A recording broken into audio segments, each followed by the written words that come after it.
That's a surprise. He pried Sunny loose with his front talons as if she were a tiny, blood-sucking insect. That one will do, Morosier said, pointing at Tsunami.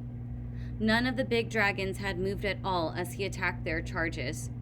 Neither had Glory. Neither had Starflight. Clay staggered up beside his Nightwing friend, who was doing an excellent imitation of a Staglamite. Starflight lowered his head and avoided Clay's eyes. And that one will do, Morosier nodded at Clay. Kestrel snorted. The Nightwing approved of him? Clay was confused. It wasn't as if Clay's attack had done any good. Even when Clay was defending his friend, apparently he couldn't get angry enough to drag out his inner monster. Couldn't Morosier hear everyone thinking about how Clay was going to let them all down? This one, Morosier studied Sunny from her harmless tail to her weirdly golden scales and mossy green eyes. We'll have to see. We follow the prophecy, Dune insisted. She wasn't in a clutch of eggs. I found her egg alone, buried out in the desert, just like the prophecy said. The Guardians never talked about where they got the dragonette's eggs. Sunny stared at Dune hopefully, but he fell silent under Morosier's dark eyes. As for you, Morosier said to Starflight, I assume you used your Nightwing powers to figure out that I wasn't going to harm the Sea-Wing. Perhaps you even had a vision of my visit today. No doubt you already know that I'm going to take you into the next cavern for a private conversation. Clay shuddered. A private conversation with Morosier sounded about as much fun as having his ears roasted. He did not envy Starflight as the two Nightwings slithered toward the study room. Morosier paused in the archway and looked back at the Guardians. We'll talk about her later. He didn't look at Glory, but everyone else did. She flickered her ears and lifted her chin a little higher as Morosier's footsteps faded down the tunnel. What does that mean? Clay worried. What was there to talk about? Stupid Sea-Wing, Kestrel shot across the cave and struck Tsunami's snout, complaining to the first strange dragon you see, trying to make us look bad, whining about your life after all we've given up for you. If you hate this too, why don't you let us go? Tsunami shot back. This is for your safety, Webbs interjected. His voice was gentler than Kestrel's, but Clay could tell he was angry from the way his long blue-green tail lashed on the floor. That's what all of this is for. The Talons of Peace need you to survive long enough to fulfill the prophecy.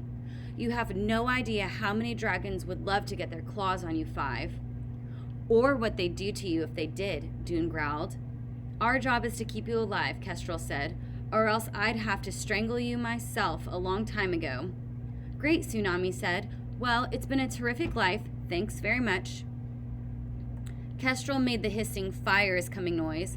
Clay grabbed Tsunami's tail and tugged her back toward the river. We are grateful, Sunny said, jumping in front of Kestrel.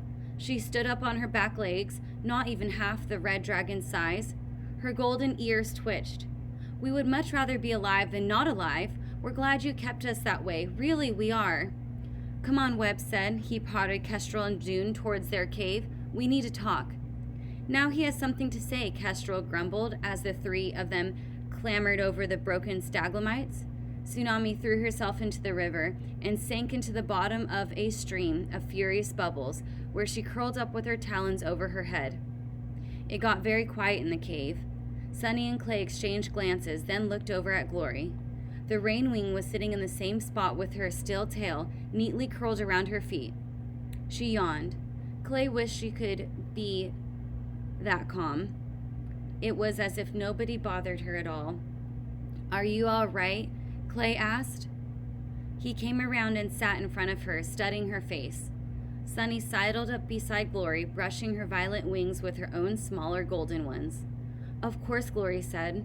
I mean, we knew that was going to happen. It's not like the Minders have been talking about how awesome I am this whole time. But you are, Clay said. Glory tilted her head at him. Awesome, he insisted. They just don't see. They see a Rainwing, she said with a shrug. I don't care. It's their own fault for bringing me here. Why didn't you fight Morosier when we did? Sunny asked. Then maybe he'd know how brave and fierce you are too. Why bother? Glory said. It was obviously a test, and I'd already failed. A splotch of sky blue scales on her back pulsed, and then the color began to spread across her other scales, eating up the purple and gold. Well, we don't care what the prophecy says or what Moroseer thinks, Clay said stoutly. You're our 5th dragonette. We don't want anyone else. Glory gave him a rueful look. That's very sweet, she yawned. Again, I'm going to take a nap. Now, Sunny said, alarmed. Is that a good idea?